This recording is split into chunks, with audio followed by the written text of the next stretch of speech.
Ladies and gentlemen, welcome to Chillin and Millin. This is a magic-based podcast hosted by two people who like to tap out that mana at the end of their opponent's step just to annoy a specific person, and a third person whom we annoy with it. I hate you guys. I was going to say it was Will that I was doing it to. I play control. Dude, I love those end of turn and ending. No. What I mean is, do you remember it was a little while ago that I was playing against you, and I was playing with we were playing with our friend Lewis, and Will's got a habit of doing things at the end of other people's turns, even if he could have done it in his own turn. So it's like end of your turn, opt. It's like, can you do like that you're meant to do. No, I'm aware, but I'm aware, but you've got a habit of doing it. I'm aware, but you've got a habit of doing it. And it's something which I'm completely fine with, and our friend Lewis completely hates, to the point where Lewis will make a complete and total habit of waiting till it's the end of Will's turn and going, in response, I'm going to tap a green, and then he won't do anything with it. Just as is to my annoy Will. So I think I mainly annoyed him by playing Commander games and cracking Evolving Wilds in his end step when he was next to me. So there's then like a 30-second delay between him ending his turn, me finding a basic and shuffling my land, and then starting my turn. You could have just done it during your turn. Yeah, I've stopped doing that now. Yeah, I was going to say, thank you. It was just, I was going to, end of your turn, I'm going to crack this Evolving Wilds. Couldn't you have done that during your turn? I could have, but that didn't annoy you. We all see the CEDH player when they crack the Evolving Wilds on the end step. Who is the person who is cracking the Evolving Wilds on the end step? My name is Will. I like to do things on the end step, particularly cast Through the Breaches to put Emrakul into play. Doesn't it just get immediately sacrificed? No, because you're doing the end step. Beginning of the end step. Never mind, ignore me. Ignore me, I'm an idiot. So I am the podcast L1 judge. I like to play lots of constructed formats, such as Modern and Pioneer and such. Also a bit of Canadian Highlander. And Canadian Highlander, yeah. Price of Progress should have a point. Shut up, you. Controversial opinions. God, please don't. I'm having to change my blue-red control deck because of that, and I'm so angry. Just take that, scrub. So yeah, I've been playing some of all of those formats as of this week, but the exciting thing that happened to me this week is I got to judge my first solo event. Ooh. So I did having a fisticuffs over a commander game. No, I judged my first ever Pioneer event completely solo. So I took all the scores, I did all the I answered all the calls, I did all the prize distribution, and it was fun. It was really, really fun and interesting experience. Any particularly interesting calls you had to do? Not at that event, as it were, because all the players were particularly good. I did, however, have an interesting call that I wanted to run past you guys just to see what you would have done. Ooh, go on. Okay, so I was playing at a Pioneer event on last Saturday, and I'd finished my match, and I wasn't judging this event, but I am a known judge at that store, so the guys who were judging it are happy for me to take judge calls and the such, just I don't do the scoring on these particular events. And I was watching a game. It was Mono Red versus, I think, Bant Spirits in Pioneer. And after a couple of turns, I noticed that the Mono Red player had two Zergo's Bell Strikers in play and was attacking with both of them. Hang on a minute. Zergo's Bell Striker. Because I'll be honest with you, I do not know that one. It's a 1 red, 2/2 legendary creature with dash, but that's not important. The important part is it's legendary. Oh, yeah. So we had 2 legendary creatures out. We had 2 legendary creatures there. So at that point, I stopped the game. I said, "Look, there's been a games rule violation. So what I'm going to do is I'm going to move one of the cards to the correct zone, which is the graveyard. So one of the Bell Strikers goes to the graveyard, and then I'm going to say carry on." And then the players immediately went around and said, "Oh, no, he should be on. I've had this for a couple of turns." And I've been watching it, and he had it for a couple of turns. And he said, he should have 4 more life. So, what would you guys do? Do you give his opponent 4 life, or do you just make them carry on? The issue becomes, if you're reversing turns, if he didn't have the Zergo the second Zergo Bellmaster, he may have been doing other things in his turn, which may have resulted in the opponent having less life. You can't retroactively go back and replay turns without the information that you've already got. So I think potentially going and just saying, we're just going to have to remove that and carry on from now is probably the best thing you can do. What do you think, Sam? I don't know. I mean, not... If you don't give the guy the life, then it feels like you're giving the advantage to the person who made the rules error, which seems wrong to me. And so I'd say that the guy gains the life back. Okay, that's interesting. That's interesting. So my solution to this was, it's worth noting this was judged at regular rel. So the second lowest form of rules enforcement. And my solution was basically, I'm just going to move the Zergo Bell Striker to the graveyard, and you're not going to gain the life. Because we cannot say what different decisions... We can't do a 2-turn backup. That's ridiculous. We're not doing that. Exactly. So what we're going to do is you're not going to gain the life because I can't account for different decision-making that would have been based on different life totals. So there's no way to make it fair. And so, or to do any justice. So in that case, we're just going to correct the mistake, politely ask the players not to do it again, and then carry on. Politely ask them not to do it again. A light slap on the wrist. Yes. So I can't remember if that wording's taken directly from the jar, which is the judging a regular document, to politely ask them not to do it again, or to politely ask them to play more carefully, which is... I think it's different from the Comprel rules, where you sternly ask them not to do it again. You give them you give them a warning, and then you sternly tell them not to do it again.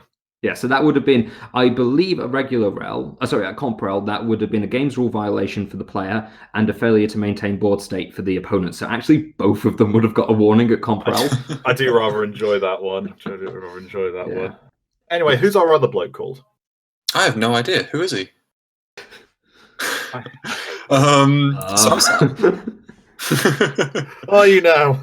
Nice. I think. God, I'm Sam. I don't know. I'm not an L1 judge. I'm the other person who does. Actually, an L5 judge. It's actually like he's actually been keeping that real damn secret. I've transcended the level of judging to where I can make rules up. Only there are like 3 level 5 judges or something. I believe there's... It might be 3. I'm not sure. It changes occasionally. But they don't float around very often.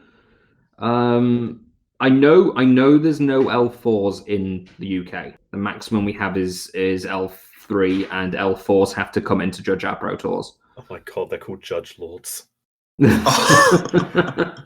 Well, aren't you guys blessed to have one on your podcast? Yeah, apparently so. Well, Sam's not a judge. He's the only man qualified to judge silver bordered tournaments.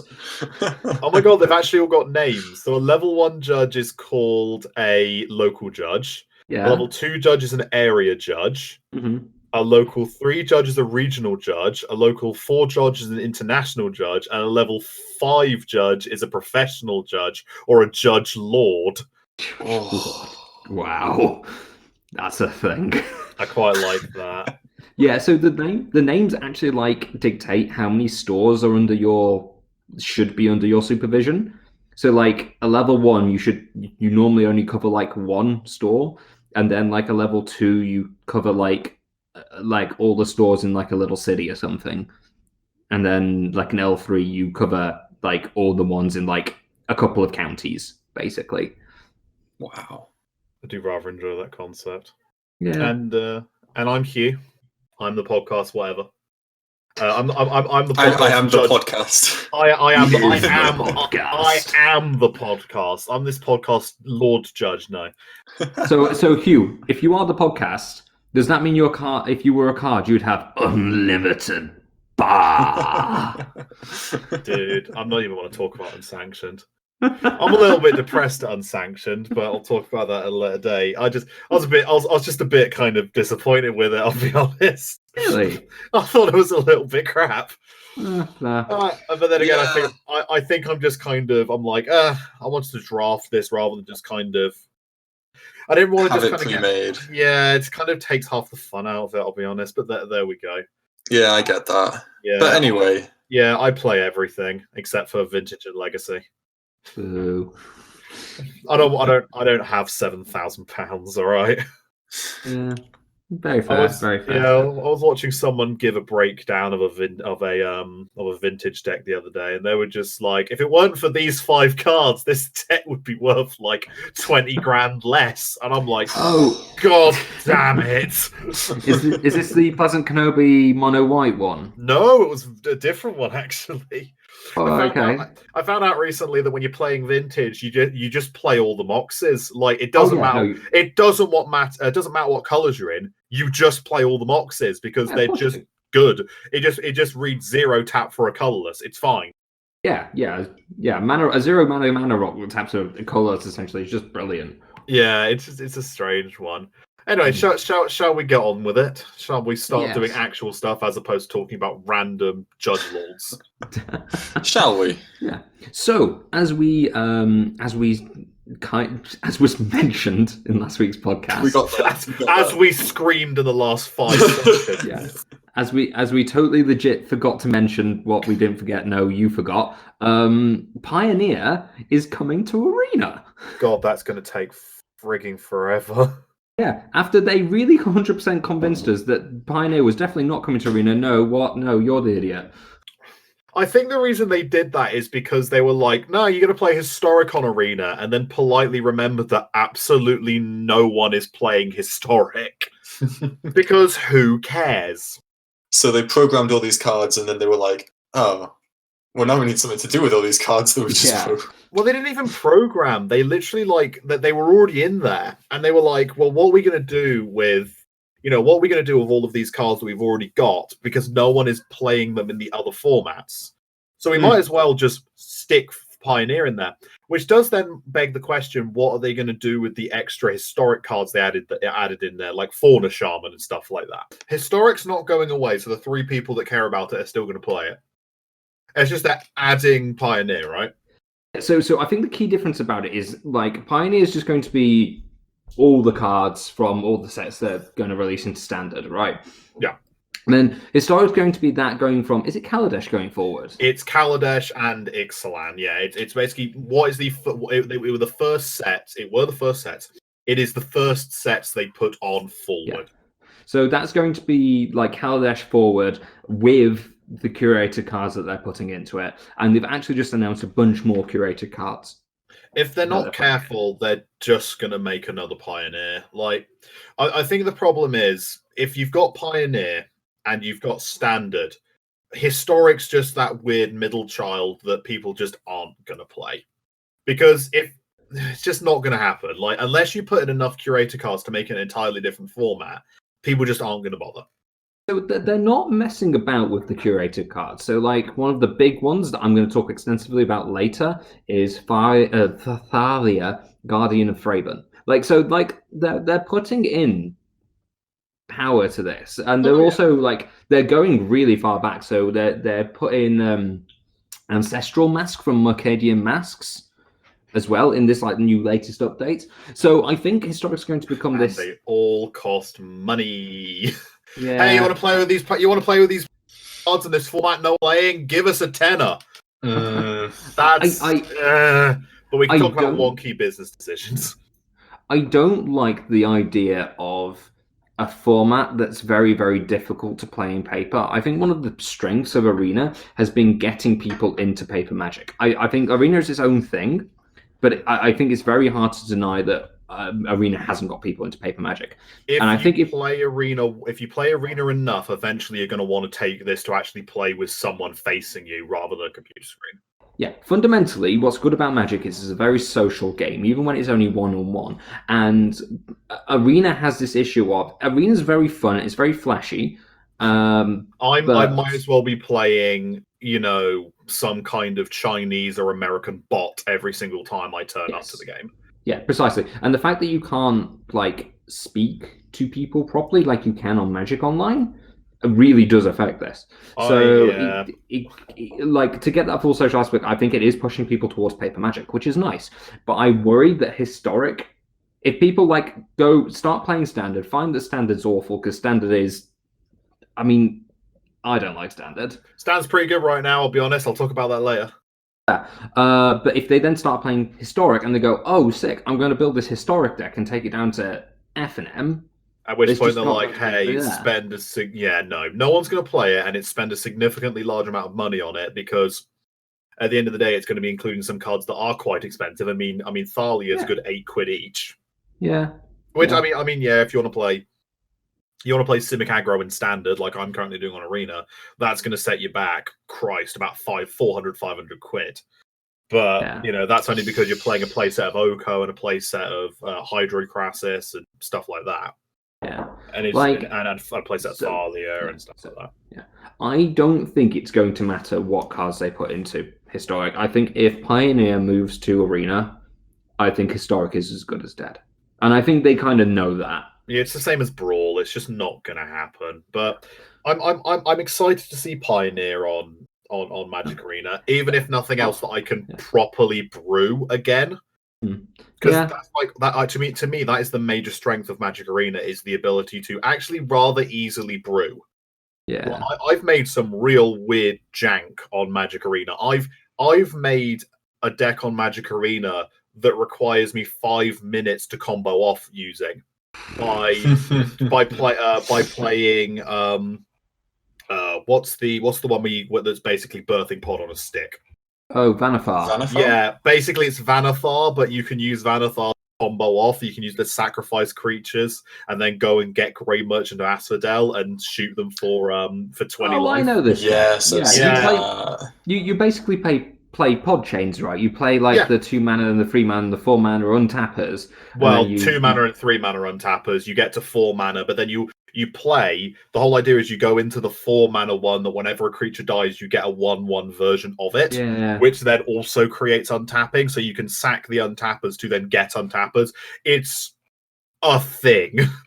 It takes a full 5 minutes to combo off. Yeah, it's old Birthing Pod decks in Modern, which had pod chains. There's a very similar deck in Canlander, which is like a 5-color Birthing Pod deck. But in Canlander, there's untappers up to 5, essentially. So you can you normally pod into Primeval Titan or Kiki Jiki. But without Arena, I'd never have played that deck ever because I'm not going to go away and buy X many, 10/100 pound of cards just so I can play a stupid combo deck. But with Arena, I have the ability to build said stupid combo deck and occasionally really annoy people by going ha ha ha for 5 minutes and then missing one of my chains and going ha ha I lose. I like this in general. I think Pioneer coming to Arena is a brilliant idea. And I can even Flux Reservoir online now. Yeah. And do you know what I think is going to be the most brilliant thing? I think it's going to allow more people to play top tier decks and get practicing with them. Because suddenly, Thoughtseize doesn't cost £40 a card. No, it costs 1 wild card. And that's brilliant. What I'm also looking forward to is the ability to take the decks you have in Pioneer, build them on Arena, and use Arena as a testing ground. So you can do lots and lots of different versions of the game. I know you can do that on Magic Online already, but it will be significantly easier on Magic Arena, and I think it'll be a bit more accessible on Magic Arena. Yeah, definitely. So overall, good thing, like it. It might actually get me to play Arena. It will be out in about a year and a half. Mark my words. That thing is not coming quickly. No. Isn't Arena coming to mobile as well? Yes, they've said that is one of the things they're going to try and get it to do. I can't wait to be staring at my tiny mobile screen and desperately trying to play the right card and accidentally playing the wrong one. Mobile, not so excited. Tablet, now that I'm pretty excited for. Because if you develop for Mac, if you develop it for iOS, then you like to convert it into like a tablet format is easy. Yeah. It's going to be really bad on phones because you're just going to get a spate of just not being able to. Like, you got a hand that's like 20 cards. Like, you are never getting the right card out of your hand. No, you are not. So interestingly, I've seen a couple of people quite annoyed about this because they've announced it's coming to phones and mobile before Mac, which is quite annoying for if you have a Mac. In the nicest possible way, very few things come to Mac, so it's not like it's a new problem. Well, I'm pretty sure you can get Magic Online for Mac. You can get like Hearthstone on Mac. You can get Hearthstone on toasters. Come on. I'm pretty sure you could play Mac on a smart fridge. But you would have thought they could port the UI over to a Mac easier than phone, right? There must be some difficulty in porting it over to Mac that we're not seeing. That some bugs or some performance issues that we just can't see. Maybe, yeah. The ghost of Steve Jobs just hates Magic. Yeah, quite possibly. But yeah. Okay, so Arena is looking more and more promising. Like every update, basically. I've been playing this thing for a year and a bit. I'm like, dude, this thing's great. I've loved this thing for like a year and a half. Well, this is like the main way I play Magic now because I've got no friends around me and my local game store's not very good. Dude, you need to come up to Nottingham more. I know. It costs money. Yeah. I do love jamming drafts on Arena, though. No, I really do. I'm like Theros drafts on Arena. Right. Anyway. Speaking of drafting, this is an audio podcast, not a visual podcast, so no one saw me doing the air quotes as I went. Speaking of drafting, it's not even drafting, dude. No, well, that's what I'm saying. Hence why drafting, Sam. It's a very weird concept. So basically, Wizards of the Coast, I think it was last week. Yeah, sometime last week. Made an announcement which I thought was just completely unprecedented. I don't know where this idea came from, but there's a new thing called Jumpstart. It's going to be released. The pre-release is going to be in June. I think it's about the 24th. June 3rd, July 3rd is the release date. Oh, July 3rd. My bad. I was completely wrong. So pre-release will be June 20th. Oh, okay. Maybe not that far wrong then. Yeah. For some reason, it's pre-releasing 2 weeks before it releases. Weirdly, that is bizarre. Yeah, that is bizarre. Anyway, do continue. But anyway, yeah, it's called Jumpstart. It's really cool. I can't even say that. It is a really cool idea. Basically, the idea is you buy 2 packs, you mash them together, and you have a deck, a 40-card deck. You play against someone else until you probably lose 3 games. This is at the pre-release. So you lose 3 games, you get a promo card, then you buy another 2 packs, you play another few games. That's basically it. I get the impression that it's Magic, or it's Wizards' answer to the other recent card game that came out, which was also made by Gary Gygax, which was Gary Gygax. Wait, shit, who made it? Richard Garfield. Yeah, that guy. Gary Gygax. Come on, Gary Gygax's cards. The famously dead D&D designer. I get them mixed up so often. He rose from the dead, spat a card game on the floor, middle fingered, and fell back into his grave. They were like, was that Gary? Oh, shit. Now the internet knows how little I know. Oh, dear. I suppose we shouldn't be playing Magic on his gravestone. Oh, dear. Richard Garfield. He came back with a vengeance because he doesn't like Magic anymore, and he made. That's because it's Magic as Richard Garfield intended, reanimating a Grizzlebrand on turn 1. Oh, please don't. But yeah, so that's Jumpstart. It's just a bit of a thing. I think the pre-release is going to be awesome. Yeah, it's got some surprisingly weird themes. So there's stuff like they've got common themes, which is stuff like Above the Clouds, Doctor, Garruk, Hounds, Spooky, Cats, Eldrazi, Goblins, Pirates, and Vampires. And then apparently there are things called Mythic Rare themes. And I don't know whether or not that's something you have to buy. Or no, I think they're randomly in the boosters. Randomly in the boosters. And that is Phyrexians, Unicorns, and weirdly, Walls. Really? Yeah, I don't quite understand. And each pack is going to have one theme on it. All 20 cards in the booster fit a theme, and most themes are monocolored and have multiple versions of cards included in the pack, totaling 121 possible pack contents. Special mythic rare packs don't have variations at all, but just one possible card list and can feature multiple colors. So I think so. So when you mash 2 packs together, because you need 2 packs to make a deck, you'll end up with a mashup of 2 different themes, basically. It's Garrett Phyrexians. Oh my god, Eldrazi Phyrexian. So Jesus. So some cool things about this are there's going to be many reprints in this card. So I think it's the 500 unique cards or something like that. Something along those lines. They're doing a lot of random they're doing a lot of random reprinting of surprisingly good cards in random sets, because they've done it in what's the other set which is coming out? There's too many products. What's the other one that's coming out which is like for drafting? The Commander draft. No, what's the Chaos drafting one? No. Mystery packs. It's mystery because mystery packs have got some like really high value cards, isn't it? Yeah, there's like some good ungodly number of cards in those though. Like that's not overly surprising. Right. What's surprising boosters. I forgot mystery boosters have actually come out. No, they haven't come out yet. Yeah, but it's stuff like mana crypts in there. Yeah, stuff like that. But yeah, they're doing a lot of weird. Yeah, they're doing a lot of weird high value reprints. Anyway, do continue. Yeah. So the vast majority of the cards in these packs are going to be reprints. There is 30 odd new cards that are going to be printed. So there's going to be 37. 37. There we go. New cards designed to help fill out some of the themes. Yeah. Because they went. So if we got enough unicorns, and they just kind of looked and went. I mean. Okay, so first of all, I cannot tell you how excited I am to try and play with a pack of unicorns. I want to do that so badly. Okay.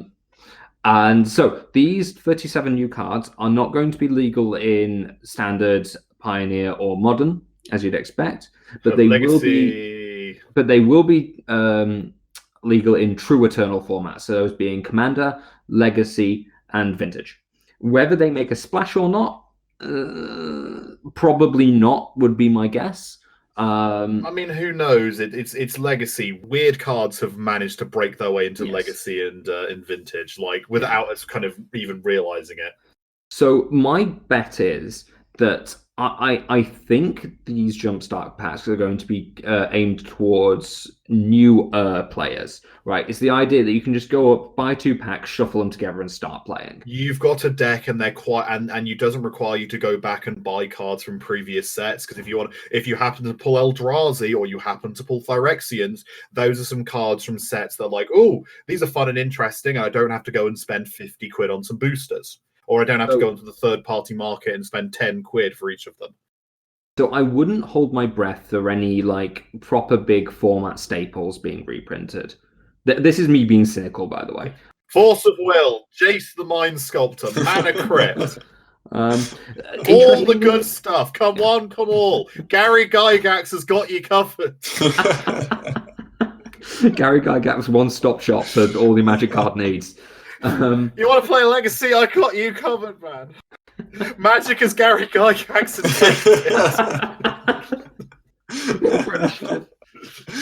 and I'm never going to live that down, am I? No, you're not. No, you're not.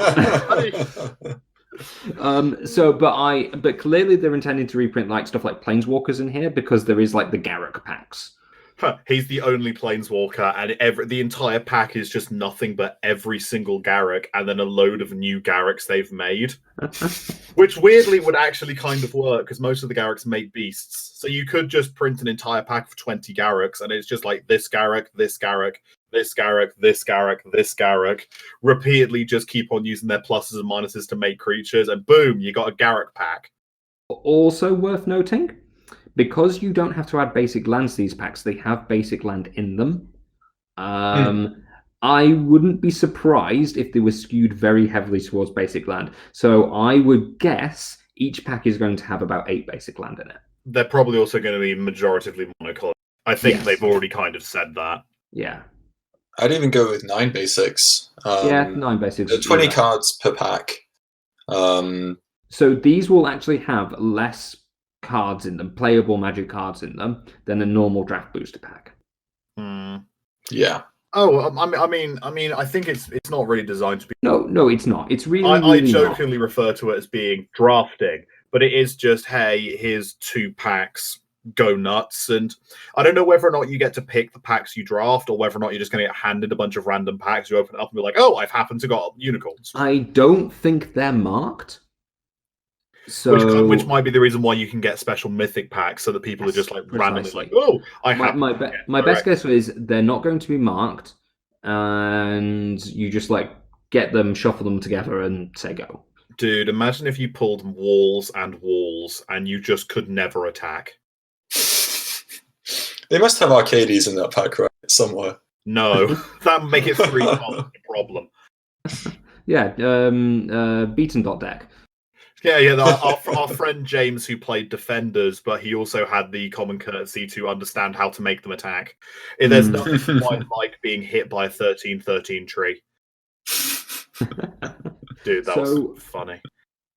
I'm quite excited for this, actually. Like, I'm going to go and jam the hell out of the pre-release. It sounds super fun. I'll do the pre-release. Whether or not I'm any interested in it beyond then is going to, depend on how fun the actual experience is. And I think that's kind of a weird thing, isn't it? Where it's just like, well, it's not even a thing. That's just kind of a generic statement, which is, if it's fun, I will want to play it more. I look at this and I think, it's a bit random and a bit fun, but at the same time, is it going to be consistent enough to actually make it fun? Because at least with drafting, you have the ability to pick your cards and build your deck. With this, you're just being handed a deck and being told to go. It's going to be like Sealed, isn't it? Like, if you have a bad Sealed pool, it feels terrible. And I suspect if you have like a bad combination here, it's going to be terrible. At least with a bad sealed pool, you've got 5 packs to be able to build it from, so you have less of a chance of it being bad. With this, they're going to have to make sure that the cards are really good. Otherwise, you are just going to end up with some just pretty underpowered decks. I think you're missing. Like, these are going to be a lot more curated than I think you think they are going to be. Like, I think it's going to be curated to the point where it's basically impossible to get like a truly trash deck. It'll be possible to get bad combinations, but I think and unsynergistic combinations. Yeah, but I think it'll be quite difficult. Goblin walls. Yeah, exactly. But I think it'll be truly bad to get like a properly unplayable pack. I don't think like I at least trust Wizards R&D to make a product that works. Even if I'm not, even if their business decisions aren't always the best. But again, that's not R&D's fault. That's that's the business side. Yeah, I think they will be curated to the point where you will always get something even remotely playable. Potentially, I'll give it a go. I'll see how it is. I'm not 100% sold. But then again, I'm the member of this podcast that is never really sold. That's a fair point. Like, I mean, I wasn't sold on Pioneer. I wasn't sold on Jumpstart. I wasn't really sold, and I'm not really sold on Unsanctioned. I'm now no longer sold on Secret Lair. We'll get to that. And to be fair, I wasn't sold on Secret Lair when it first was revealed. Yeah. I will probably play it in the pre-release, and if I'm bored after an event, I'll probably like grab 2 packs and jab it with somebody else. But don't get me wrong. Do you know where I think this will be really fun? Side events at a GP. Side events at a GP, precisely. I think if you've got a spare half an hour in between like modern double ups, go slap down £8 or however much these cost. Play a couple of games, get a promo, maybe get a reprint or 2. Go and go and play it in Turbo Town. Also, I'm really curious about what the promos are going to be. Because they haven't announced them yet. It'll be interesting. It's like the box toppers for Ikoria, which is apparently something we've never seen before. Oh, there's going to be box toppers for Ikoria. There is going to be box Nexus toppers for of Fate Ikoria. Volume 2. Yeah. Oh no. There's going to be box toppers for Ikoria, and I think it's being described that they're going to be something we've never quite seen before, and everyone's worried they're just going to make oversized cards, and they're going to be useless to everyone. Please don't. Yeah, that's everyone's current worry, because it's the lair of bit, and everyone's like, please, no one likes the 3 people that still use the oversized cards from their commander decks. Like, those 3 people, sure. Everyone else just kind of leaves that oversized card at the side. I don't think I ever used it. No, I don't think I've mine's ever still in the used box. No, exactly. So, anyway, that's a complete side note. Do they even still do them for the commander decks now? Yeah, they do. Yeah. Absolutely. Okay. They did for the Brawl decks as well. Yeah. Did they? I think they did for the Brawl decks. They might have done. I think they did for the Brawl decks. I might be wrong. Who knows? Post in the comments. Hugh is wrong. You can just post that in like every podcast if you fancy. Just I mean, yeah. Hugh is wrong. Dude, Oko's not going to get banned in Modern. What are you saying? Oh yeah. No, yeah. Oko's not powerful. Oh, what? What? Okay, Q. You've been teasing us about it for enough, and I feel like you're down for a rant. Do you want to talk about the thing that's been annoying you? Right. Do the thing. Right. I am no longer sold on Secret Lair. Okay. I'm done. Secret Lair didn't have my goodwill.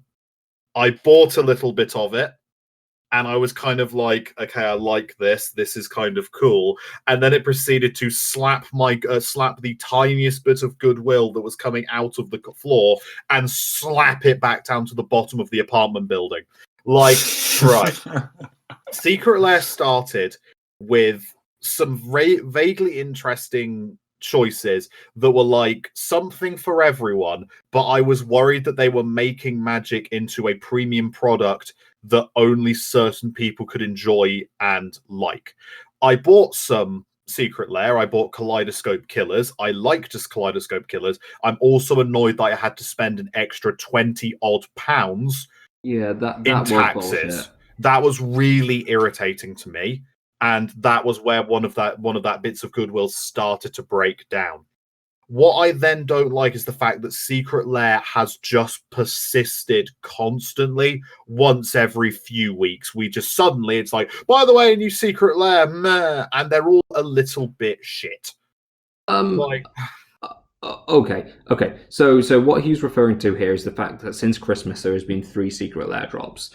They're all a little bit shit. There has been the Year of the Rat Secret Lair drop. Shit. There has been the International Woman Days Secret Lair drop. I kind of liked like 2 of them. The rest of them, come on, you could have picked better women in Magic to represent. Come on. But I'm curious about them, but okay. And then I do genuinely think that in the International Women's Day Secret Lair drop was a good idea to start. Hang on a minute, let me just get the. I'm curious about which ones you think are good and which ones you think are bad. Right, hang on a minute. Let me get this. Okay. Well, who's looking that up? The final one, which has literally been announced today, is. It's not even been announced. It got leaked today. No, it got announced today. No, it was a leak. I do not believe it's an official announcement. Yeah. No, it's been an official announcement. It's been all over the Wizards official Twitter. Oh, is it official now? Because the last time I saw there it is was a leak. the 4 Thalias, 4 Alt-Art Thalias, and that has been announced in conjunction with Thalia Guardian of Thraben being announced in Arena. And if you buy that Secret Lair, you also get the 4 Thalias in Arena. Now, you think I'd be happy about this, considering I play Thalia Guardian of Thraben in Modern in green, white hate bears. Right, sorry. The International Women's Day one included. It was Captain Cisse. I think was a good choice to go into it. Captain Cisse, a nice little idea. Merrin of Carnel Toth, really good choice. I like that one. Sorry, clan. Una, Queen of the Fae. Nope, bad choice. Wait. Why is Una a bad choice? Right. Where is Una particularly played? Apart from a little bit in Commander, where this kind of reprint is actually going to excite people. No. You're thinking about this wrong. This is not meant to be a reprint product. It's meant to be like iconic characters in Magic. Like Una's a really, really iconic. I wouldn't argue that she's iconic is the issue. I'd argue that she's not that iconic, really, because like if you walked up to a random Magic the Gathering player and went, "Hey, Una, Queen of the Fae," they'd be like, "Who?" No, I disagree with that. Like most Magic players I know about Una. She has like so many cards named after her, so many important cards, and like She appears on lots of cards. Like, she's a big deal in the Lorwyn block and in the Lorwyn War lore. Let me just find some. Let me just see if there are there are cards that have got like that reference. Let's see the cards references. Well, Scion of Una. Right. While I'm doing that, Narset Enlightened Master. Great choice. Yeah. All right. Sure. I'm fine with that. She's a really good reprint for she's a very well played card in Commander. No. I'm fine. Again, I'm fine with that one. Saskia the Unyielding. Okay, that one I'll agree. I had to look her up. What? But the 4-color commander, one of the 4. Hey, 4-color commanders. Oh, that's pretty good. It's the one that no one cared about. What? I think. Come on, International Women's Day, Chandra, Nissa, the female planeswalkers.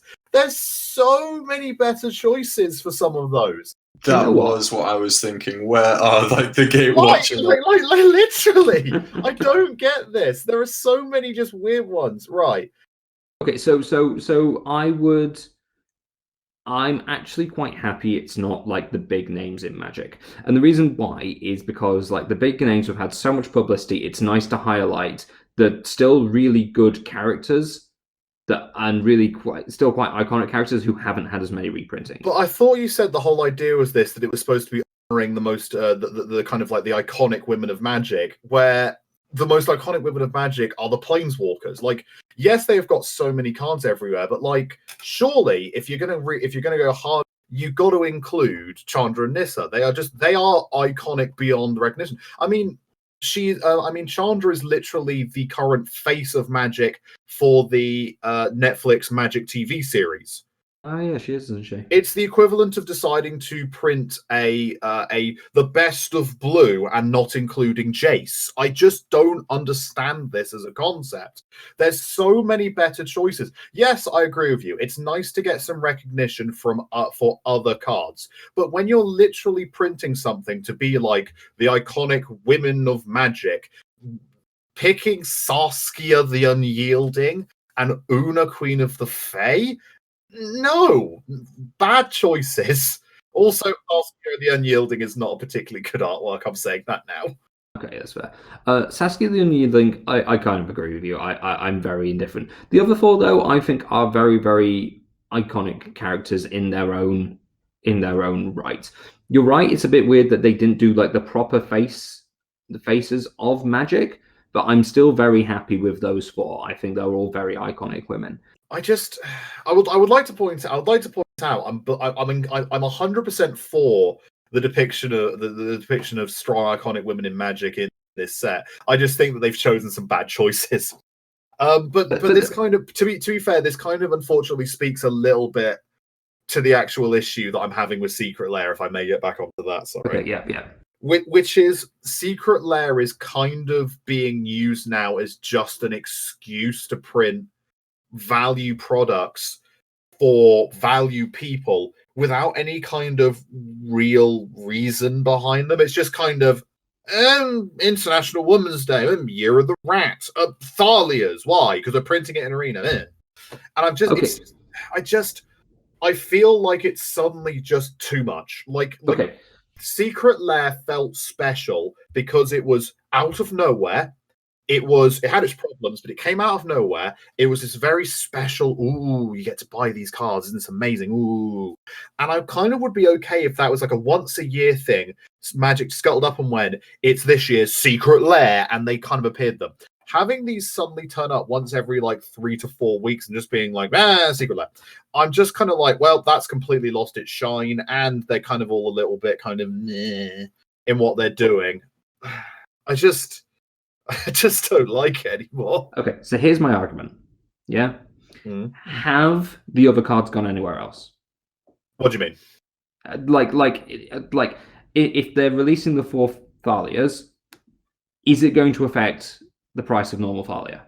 I know it's not going to affect the price of normal Thalias. I know it's not going to affect the price of any of these cards. Like, it's just going to be it's a fun product for fun people.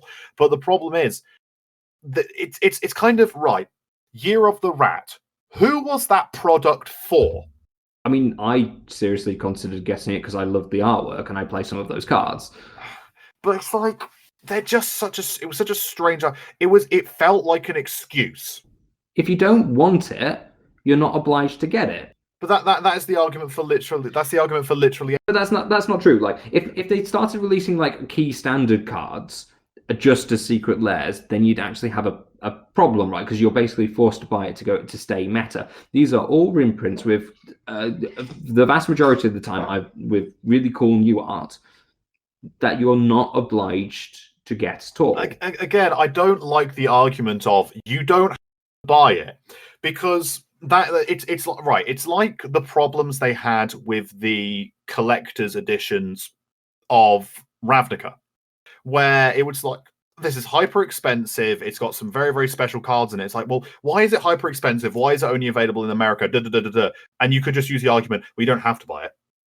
Like, I don't like the argument of you don't have to buy it, because that suddenly retracts every single. It's an attempt to retract criticism. Like criticism that can be given. It's like the equivalent of going, oh, this film is not very good. It's got this is wrong with it. This is wrong with it. This is wrong with it. And someone going, we don't have to watch it. It's like, well, that doesn't retract from the fact this still has problems.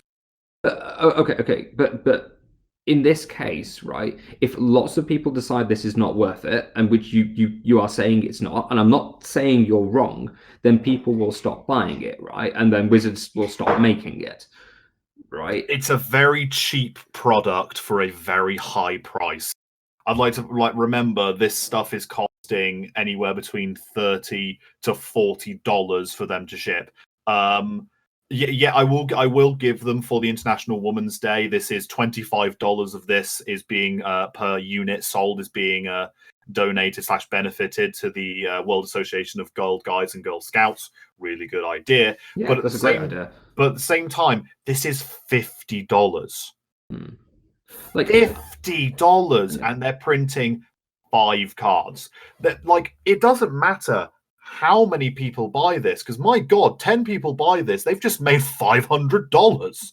The profit margins on Secret Lair must be absolutely enormous, because the price of printing Secret Lair, yes, it's going to cost to get the new art, but I'd argue that the new art for these probably doesn't cost anywhere as much. Probably doesn't cost significantly more than the art of other cards. I mean, you're paying an artist to make a card art. You're probably going to pay them around the same amount for commission, which means that it's probably going to cost them the exact same as just printing 5 random foils, sticking it in a Secret Lair box, and throwing it across the pond at the United Kingdom. And okay, God, that is a profit margin and a half. So I don't think they are just going to stop doing it, because the profit margins are so high and they're printed to demand, which means that you just reveal a Secret Lair, you sell 500 of them, and that's probably paid for your art commissions and your profits. Done. Easy enough. Okay, so how would you improve them then? Would you just have them release less frequently, I guess? Less frequently, and more, and I want each Secret Lair to actually have a reason for existing. The reason I was kind of starting to warm up to the Secret Lairs they printed previously was I could at least look at those Secret Lairs and see exactly who each of those Secret Lairs was for. You got the one for Dredge players, you got the one for Legacy players with the Goblins, Commander players get the 5-color Commanders, Modern players get the Serum Visions. There was a reason for getting each of them, whereas Year of the Rat kind of feels a little bit, are you playing a rat deck? Yeah, I suppose this is for you. If not, maybe one or two of these work in your deck and the rest just kind of sit to the side. With the International Women's Day one, do you want to build some commander decks? Like, go for it, I suppose. You got to build the decks now, but I suppose you can play it as commanders. But I just kind of, I don't know. I'm just kind of a bit unsold, really. I would rather. Yeah, I would rather see something that actually has. So do you have less of a problem with the one that I completely forgot to mention, which is like the Theros God one? That had a reason for existing, right? The reason for existing was it was tying into the standard set. They were all heavily played cards in Commander. you can tell how little of an impact that made on us in that we just forgot about it, and it released like 2 or 3 weeks ago. Yeah, I mean, like, that's because there was no chance of me ever getting them, because I just don't play the cards enough. There's like one of them that I maybe wanted, which is the God of the Storms, because it's a good modern sideboard card occasionally. Yeah, I'm kind of. They've kind of. I think that kind of had a bit more of an easy access, because it was like right. It had a good thing and a bad thing. Good thing. They split it up into 3s, which meant that you could absolutely go, right, I want the white ones, so I'm going to get this one. I want the red ones, I'm going to get this one. But then it also had the issue of, hey, do you want to buy all of them? I would love to buy all of them. That's like $150 or something stupid. And I'm thinking, is this genuinely worth it? Like, yes, it's kind of got an audience, but at the same time, is it $150 a pop audience? Because god damn it, that's a lot. But that's not the argument though, because if you were basing it on like just physical cardboard, you'd just go out and buy the normal cards and be done with it, right? This is for people who want to like. This is for like people blinging out decks. Well, it's a collector's item. I've seen them. I've seen the guy that's got every single one of them, and has framed them in a nice little kind of consolation-y thing. It was on the Magic subreddit. So you know, I'm pleased for that guy. Like he clearly had something he wants to do with it. It's just, I think Secret Lairs just kind of, it's had its honeymoon period for me, and it just doesn't feel special.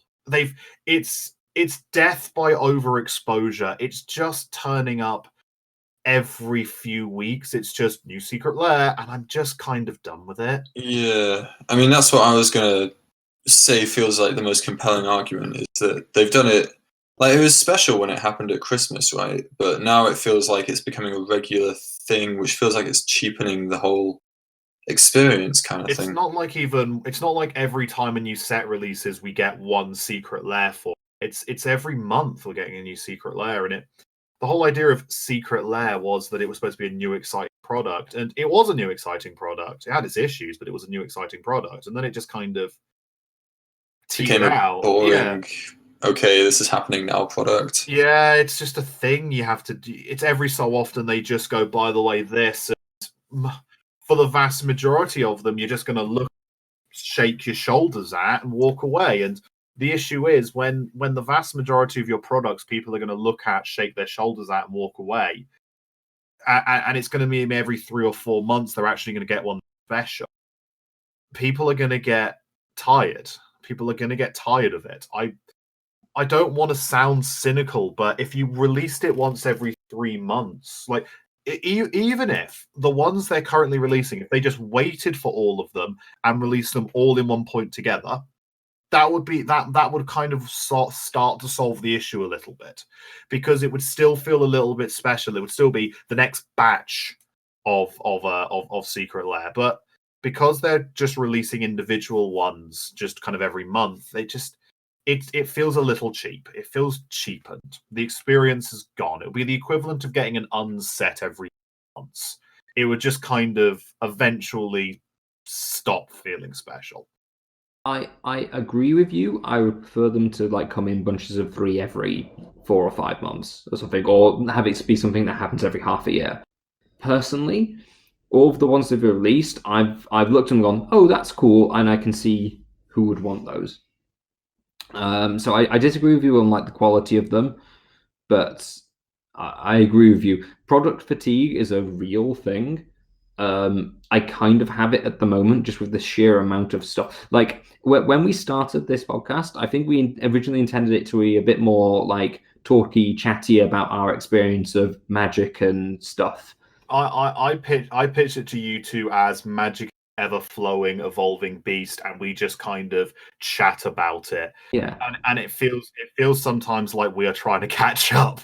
Yeah, we are permanently trying to catch up, and part of that is there's just so much darn product out there now, and particularly with what really got me feeling tired was the banned and restricted announcements into all the goddamn products, because it just like, even in this podcast, like we're gonna have to we will finish soon, and we had like another segment planned, which I presume we'll get to like next week or the week after if there's no news, but we just can't. It's not a news segment. I was going to talk about Hugh's budget modern emporium. Oh yes, Hugh's budget modern emporium. Yeah, Hugh's budget modern emporium, which is directly next to Gary Glabe. What is his name? Gary Glaben? No. Gary Gygax. What is wrong with both of you? Boy. It's right next to Gary Gygax's Magic Emporium. Come one, come all. There's a huge volume. I mean, mystery boosters, Jumpstart, Secret Lair, Pioneer coming to all of this. All of the new just basic sets, all the Commander products that are all coming out. There's Unsanctions just released.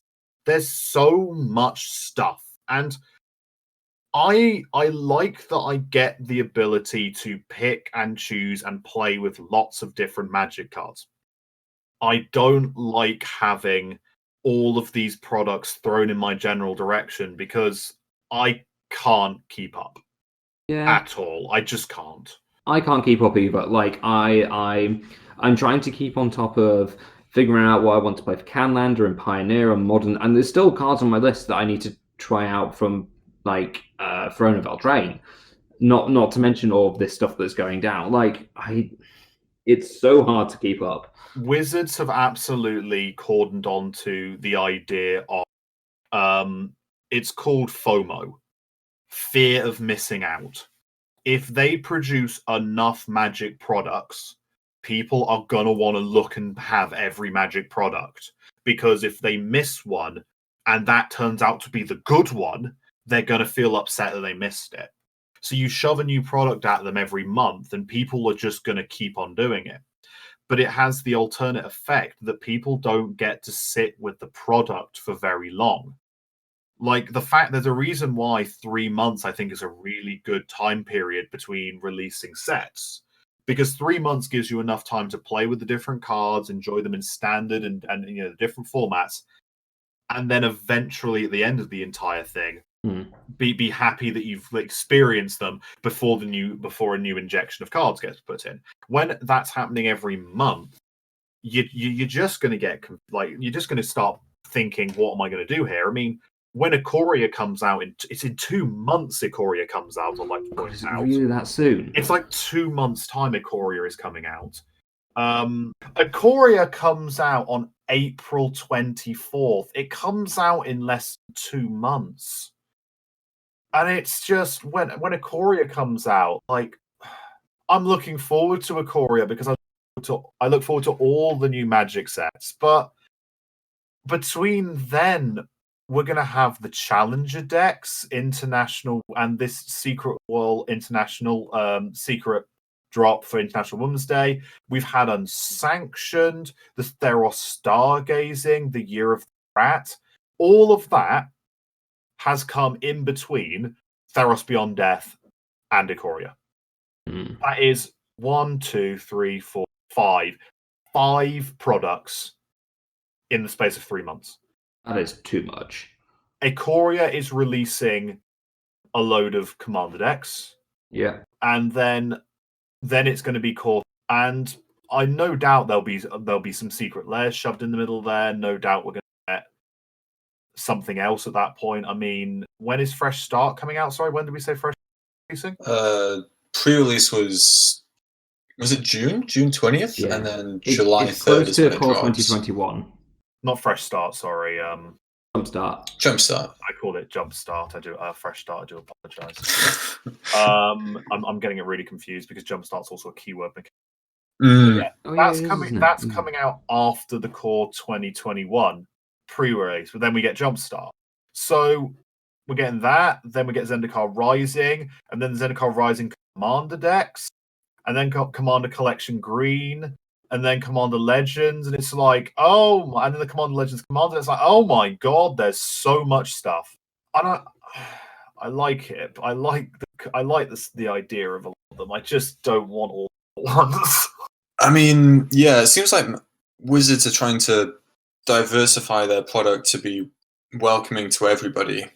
They're trying to. It feels almost like they're trying to box players into like Commander players and Modern players and Limited players, and assuming that they won't interact or there's no crossover. So there's just products for all of them. And the issue is, yes, there are some people that just play Commander. Commander is the number one casual format, but I'd argue that modern players and standard players and vintage players and pioneer players, every single one of them is going to have a Commander deck. You just do.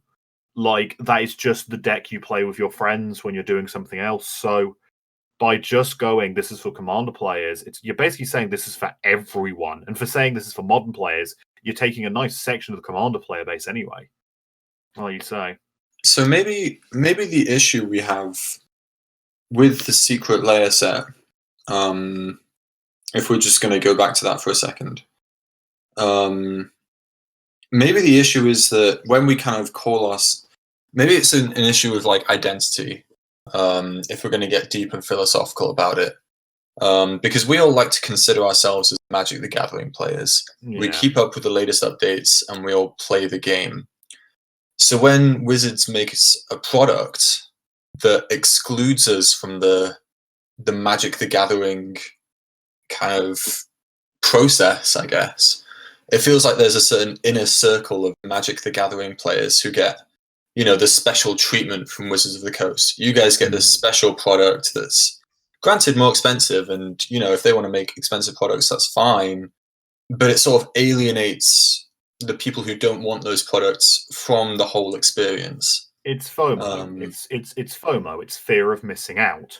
If you don't have this, you may be missing a really good product, like you say. I like to point out we're three people that love Magic. Like, every single one of us loves Magic. Like, I think there is a reason why I consider Magic the Gathering arguably one of the greatest games ever made, and most certainly I'd argue it to be the greatest card game ever made. And I think we all love it, and I think as a result, we kind of do have to be hypercritical, because I don't want to see the card game I love just kind of devolve into just throwing everything out possible and just the hope that it's going to make some money off people. I'd rather it's like, I like the concept of the Commander stuff. I like the concept of the core sets and things like that, but I just kind of wish they sat back and they let it trickle out a little bit slower. They let us sit and enjoyed ourselves with Magic, as opposed to constantly trying to catch up. Because in the nicest possible way, I think Magic has an unfortunate issue where, despite the fact it's probably still the world's biggest card game, maybe kind of Hearthstone and it have a little fight between each other as to which one's bigger. But I think Magic have a little bit of an issue where they kind of are desperately trying to stay relevant, despite the fact they're still very relevant, which means that, they're going ahead and they're trying to copy things like, the card game by Gary Gygax and that one. That's where you laugh at the Gary Gygax joke. Come on, he's a really good card game designer, actually. Yeah. But no. Surprising what you can do from a coffin with a coffin and an internet connection. Yeah. to make Ryan Reynolds movie.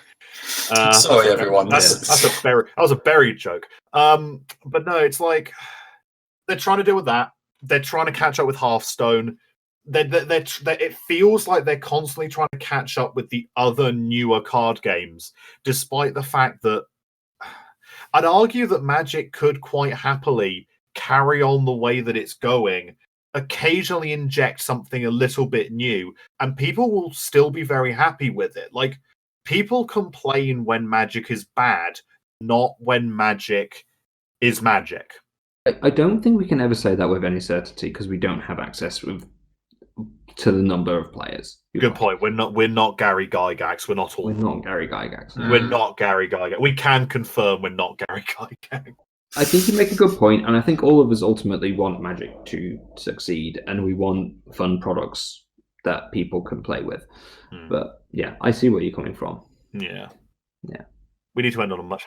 We should end on a vaguely positive note. We do all sit down for 1 to 2 hours each other week to talk exclusively about Magic. Yeah. Every single one of us probably plays Magic every week. I mean, I know that today I'm playing Magic Arena. I've been playing a Simic Standard deck that has proceeded to lose once in the entire game, flex, because it's just running people over. But it's like, I love Magic and I want to play more Magic, but I want to play more Magic on my own time, not because Wizards decide that it's now time for you to play more Magic. That's fair. Yeah. That's probably a good note for us to wrap up on then. Yeah. If you like any of the products, like, don't feel bad that we like, no, absolutely. How they go at any of the no products. point should you ever feel bad about liking a product. But on another note, if you have been affected by any of the things that have been brought up in this episode of Chillin and Millin, please do contact your nearest Magic the Gathering player. if you disagree with anything we've said, why don't you contact us on our new Twitter page? Oh yeah, we do have a Twitter page. Oh my gosh, yeah. Yeah, Will made us a Twitter page. It's not being followed by anyone, including So me. that's the Chilling and Millin podcast on Twitter, @andmillin. Is it really at and Millin? Yeah, it is. It automatically generated the at, and I'm not quite sure how to change it. I do. To be fair, I'll give it credit. I do rather like the at Millin. At and Millin. So what is this? We're at Millin. just take any game plan and add milling. That is us. Yeah. Oh, dude, yeah, it is twitter.com/@milling. As of right now, we are following 27 people and have 0 followers. Ah, yeah. That's the way it should be. Yeah, I'm gonna start using it to like start tweeting like my Magic stuff and whenever I'm playing. So yeah, I need to do some of that as well. Anyway, I live stream occasionally. Oh, yeah, I'll start posting that up there. Yeah, I might do. All right, I'll see you all later. Look at our podcast when you live stream, Hugh. have a good night, guys. Yeah, have a good night. Goodbye. I don't know why we're saying good I'm night. eating pizza now. I don't know why we're saying good night to everyone who's listening to us. Yeah, maybe it's a day. They might be good day, everyone. Good morrow? Whatever. Say that? No. Good night, I guess. Yeah, whatever. Get lost. Bye. Bye.